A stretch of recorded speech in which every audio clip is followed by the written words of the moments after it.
Di sini kita dari kelompok 1 ada Permata, Rere, aku Andini, ada Acil dan ada Eja bakalan ngejelasin tentang apa sih itu yang namanya psikologi komunikasi, ciri-ciri komunikasi dan lain-lainnya.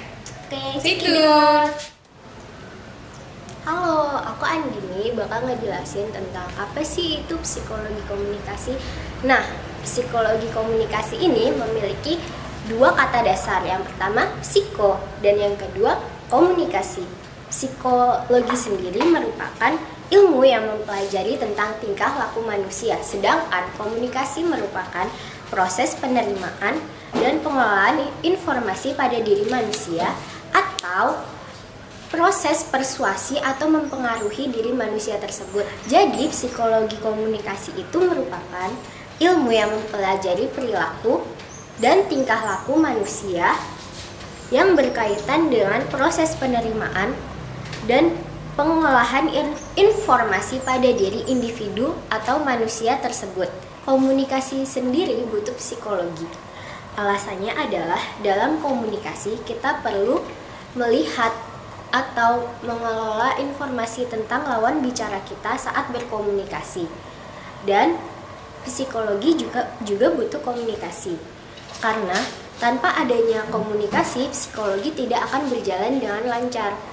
Tidak akan ada persuasi antara psikolog dengan pasiennya jika tidak ada komunikasi. Aku Aidia, NPM 338. Aku Permata, NPM 248. Nah, di sini kita akan jelasin tentang ciri pendekatan psikologi komunikasi. Psikologi sebagai ilmu yang mempelajari komunikasi. Ada 4 ciri khas pendekatan komunikasinya. Yang pertama ada penerimaan stimuli, Yaitu, psikologi melihat komunikasi diawali penerimaan data oleh indera kita. Yang kedua ada proses stimuli, Yaitu, stimuli mempengaruhi kita, kemudian diolah dalam jiwa. Yaitu, psikologi menelaah bagaimana pengalaman pada masa lalu dapat mempengaruhi masa yang akan datang. dan yang terakhir ada peneguhan respon. Arti dari peneguhan adalah respon orang lain kepada respon organisme. Peneguhan ini disebut feedback atau umpan balik. Nama aku Zarin, NPM 78. Kali ini aku mau ngejelasin ciri-ciri penggunaan psikologi komunikasi. 5 hal yang dapat menimbulkan komunikasi efektif menurut Stuart L. Tubbs dan Sylvia Moss. 1. Pengertiannya. Pengertian dapat diartikan sebagai penerimaan yang cermat dari isi stimulus seperti yang dimaksud oleh komunikator.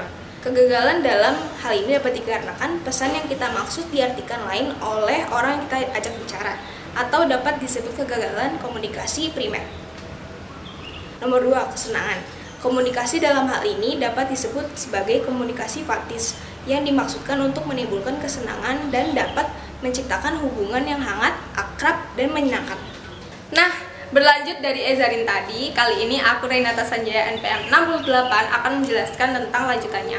Nah, yang ketiga itu ada mempengaruhi sikap. Nah, mempengaruhi sikap di sini dalam hal ini komunikasi dikategorikan sebagai komunikasi yang persuasif. Artinya, proses mempengaruhi pendapat, sikap, dan tindakan orang dengan menggunakan manipulasi psikologi sehingga orang tersebut bertindak seperti atas kehendaknya sendiri. Contoh sederhananya itu seperti guru yang menasihati anak didiknya untuk belajar giat. Nah, selanjutnya ada hubungan sosial yang baik. Manusia merupakan makhluk sosial yang tidak dapat hidup dengan sendirinya. Maka dari itu, komunikasi digunakan untuk menumbuhkan serta membangun hubungan sosial yang baik. Dengan terjadinya komunikasi yang efektif, ini maka hubungan sosial antara pelaku komunikasi akan terbangun satu sama lain. Lalu untuk selanjutnya yaitu ada tindakan. Efektivitas komunikasi biasanya diukur dari tindakan nyata yang dilakukan oleh komunikator. Nah, menimbulkan tindakan nyata sendiri merupakan indikator efektivitas yang paling penting dan merupakan hasil kumulatif dari seluruh proses komunikasi.